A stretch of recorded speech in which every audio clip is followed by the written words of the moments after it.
Hi.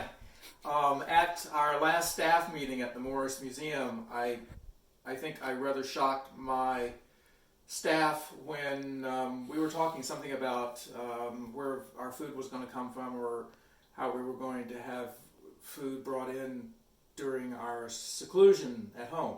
And I said something about the fact that I really had never ordered takeout before or had pizza delivered or anything like that, and it seemed to be a rather scandalous statement to make. But the reason I never order pizza is because I just make it at home and always have since I was in my 20s. So anyway, I just whipped up some dough right here, which I did right before I went out for a hike. I come back an hour later and it's risen, and ready to go. Actually, my son did remind me that many years ago when he was young, my son is 29, so this was a decade or two ago. He remembers me ordering pizza back when we lived in Indiana, and it was not a good experience, and I was outraged, and that may have been the one and only time. Anyway, here's some onions ready to go, and I got some mushrooms in the fridge.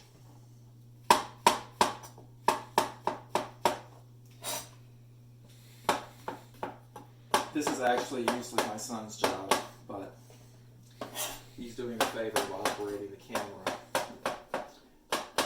And it does go a lot faster this way. The tomato sauce, in this case, I'm going to make a red pizza, and there's nothing fancy, it's just a can of crushed tomatoes. That's what I use. You can use fresh tomatoes in the summer if you like, but it's not going to happen in March here. I go ahead and add some herbs to it, to the sauce itself, and they can begin to flavor up. I'll add some more on top of the pizza after it's cooking.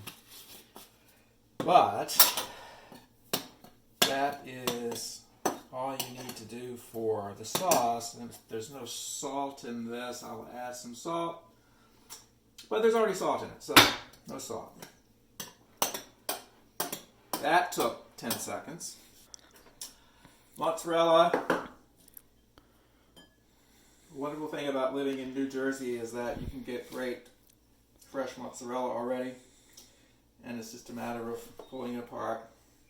I like to pull it apart and not cut it. Talk about homemade pizza. When I lived in South Dakota, where I couldn't get fresh mozzarella, I had to learn to make it myself. And I tell you, making mozzarella is hard. Really, really hard. But fresh mozzarella is the only way to go. If you're not using fresh cheese on your pizza, then you're not really eating real pizza, in my opinion. So that's my mozzarella. Before I go and do the dough, I just wanted to talk about the oven. It's really annoying. One of the problems with making pizza at home is that you can't get your oven to go hot enough. An actual pizza oven is something like 850 degrees Fahrenheit, and the most you can get, at least on my oven, I can only get it to go up to 480, which is about half, well, a little more than half of what, a real pizza would be baked in. By the way, I just wanted to point out this spider plant back here I rescued from my deputy director's office, and it's now taking over my kitchen. So my oven is now at 480, as hot as it's going to go, and it's time to make this pizza come together. Rolling pin, I use whole wheat flour at home, particularly in the winter. It's not as stretchy as the white double O or triple O flour that Italians would use, so it's helpful just to be able to roll it out. Pizza peel is going to allow me to put it in the oven. And my dough is now risen. I actually got enough here for 4 pizza. So I'll be making pizza the rest of the night.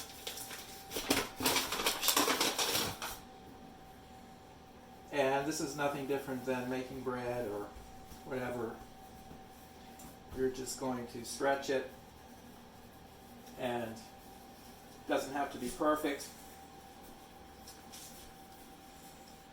If you'd like to try to do the pizza thing, you can, but I prefer just to roll it out like so into a generally circular shape, and you can make it thick or thin,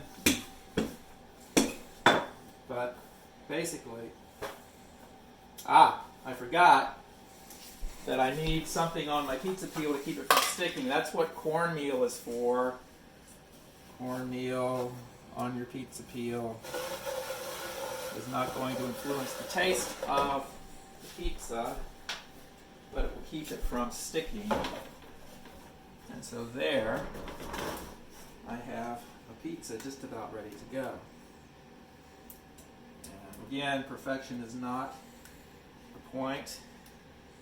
When you have as many children as I've raised, actually speed is the point.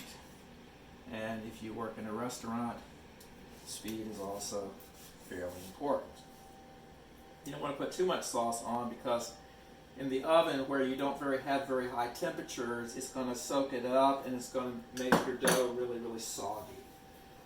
And that's always something you fight against, I find, in making pizza at home, is that you just don't have high enough temperature to do it how you'd like. Mushrooms.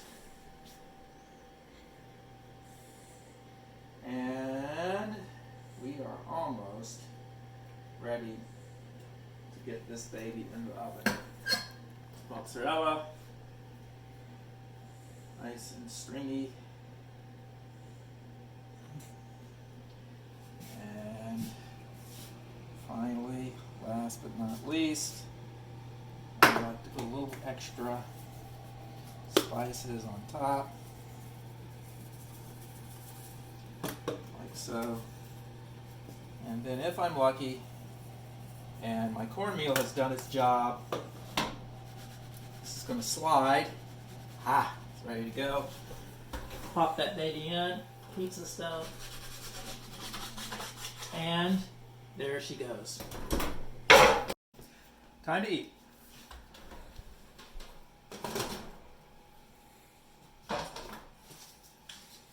Yay. She's ready. One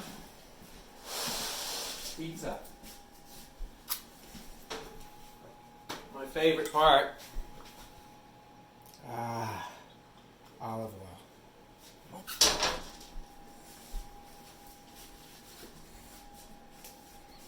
I'm not going to do the whole tasting thing.